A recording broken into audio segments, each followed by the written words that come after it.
My Weirder School, Book Number 2. Mr. Harrison is Embarrassing. Written by Dan Gutman. Pictures by Jim Pelot. Chapter 4. On the Fritz. We marched back to our class in single file. I was the line leader.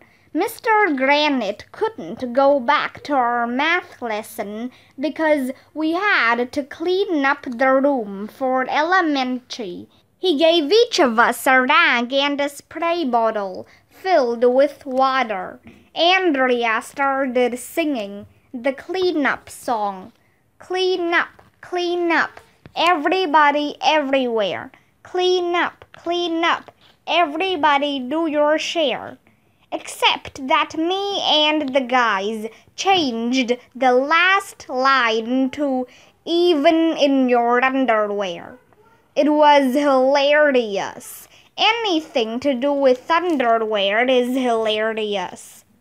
Andrea thinks cleaning is fun. What is her problem? Cleaning isn't fun. Getting dirty is fun. That's the first rule of being a kid. But we did want everything to be perfect for when Mrs. Menchie and the news reporter showed up. I was cleaning off the computer table in the corner when I noticed that the screen was filled with a bunch of strange numbers and letters that made no sense at all. Mr. Granite, the computer is on the fritz, I said. Maybe I can fix it, said Andrea. I take a computer class after school. Andrea takes classes in everything after school. If they gave a class in how to take classes, she would take that class so she could get better at class taking. As it turned out, Andrea couldn't fix the computer. Mr. Granite had to call Mr. Harrison on the intercom. He came running in a few minutes later. Your computer is on the fritz? Mr. Harrison asked. It was working fine just yesterday, Mr. Granite told him. Can you get it off the fritz? I asked. Mr. Harrison removed the back of the computer and started poking around at the insides with a screwdriver. I see what's going on here, he said. Your external parallel processor can't access enough gigaflops to bitmap the binary protocol. Blah, blah, blah, blah, blah. All we need is to upload a new firewall so the network can reboot your motherboard and maximize the serial bandwidth. Blah, blah, blah, blah, blah. Mr. Harrison talks funny. Nobody had any idea what he was saying, but in a minute or two the computer was working fine. Hip hip hooray! I cheered. The computer is off the fritz. While you're here, said Mr. Granite, our smartboard went on the fritz yesterday. Yeah, I said. That thing is busted. It should be called a dumb board. Can you fix it? Asked Mr. Granite.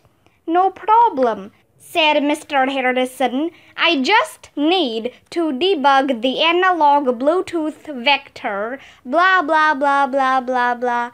Nobody had any idea what he was talking about. But of course, a few seconds later, the smartboard was off the fritz.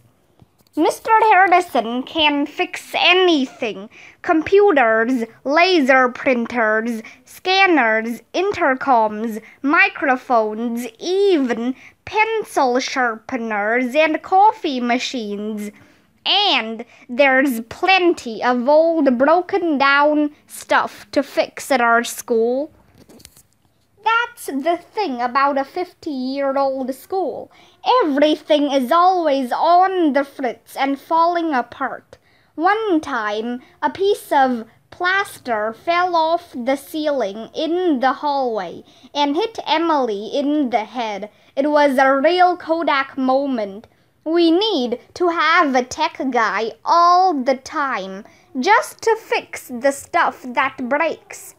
Hip hip hooray! We all yelled when Mr. Harrison turned on the smart board. I'm just doing my job, he said.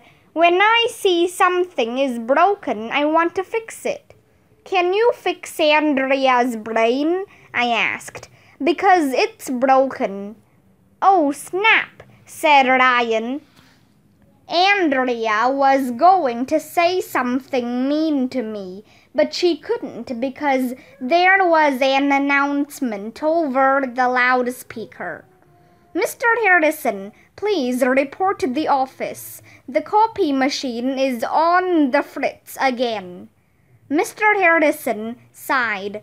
I just fixed that old thing yesterday, he told us.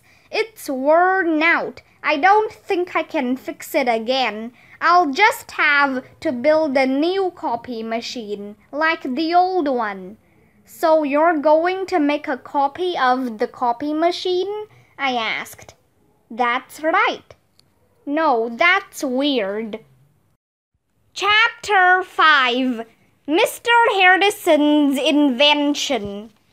I was in the vomitorium eating lunch at a table with the guys and Alexia. Andrea and her girly girlfriends were at the next table. What do you think Mr. Harrison's real name is? Alexia asked us as she bit into a peanut butter sandwich. He told us his name is Fritz, said Ryan, who was eating a salad. Ryan will eat anything, even stuff that grew in the dirt. Fritz is Mr. Harrison's nickname, Andrea said. He won't tell us his real name. It must be really weird, Michael said. If he had a normal name, he would tell us what it was.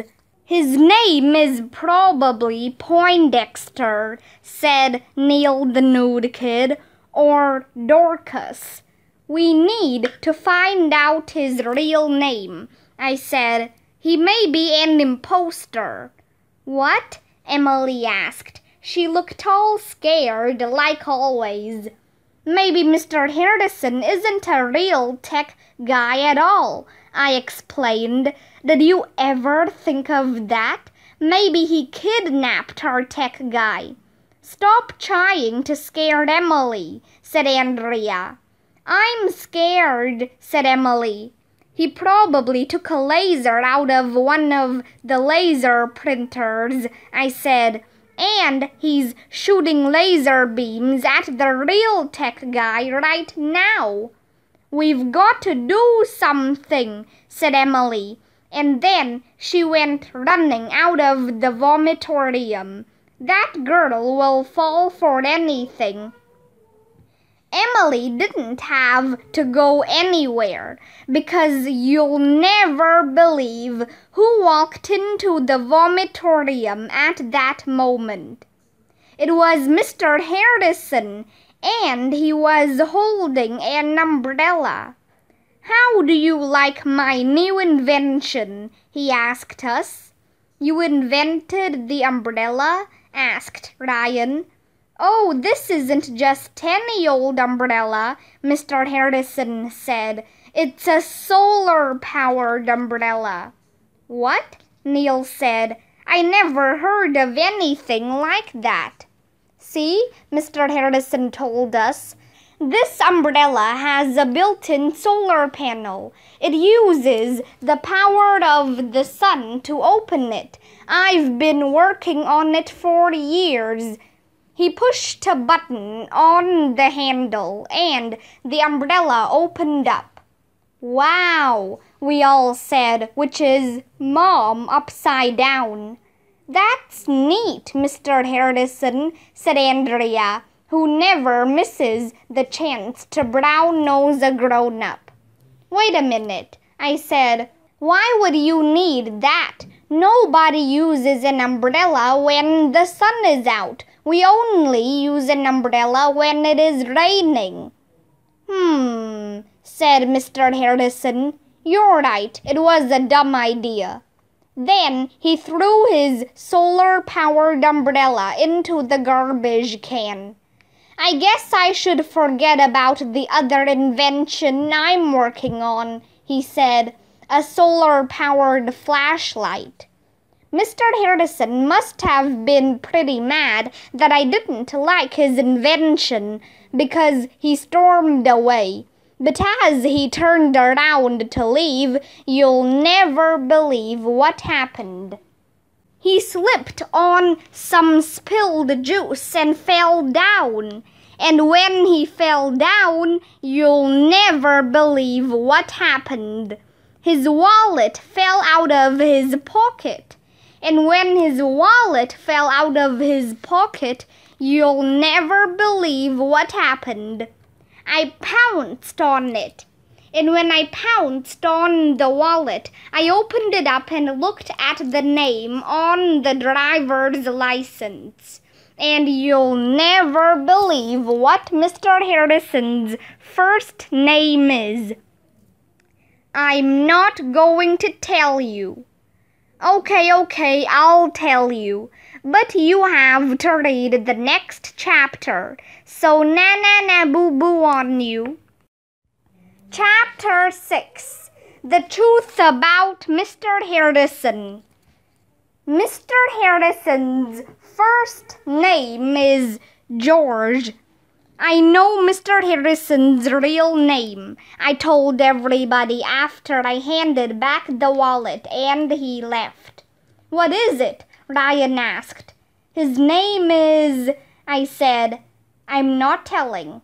Come on, AJ, said Michael. Spill the beans. I'll be your best friend, said Neil the nude kid.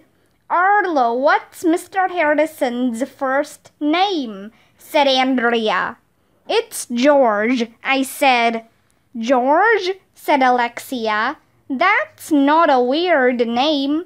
I wonder why he wouldn't tell us his name was George, said Michael. George Harrison, said Andrea.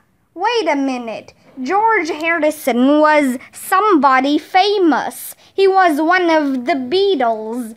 One of the what? Asked Neil the nude kid.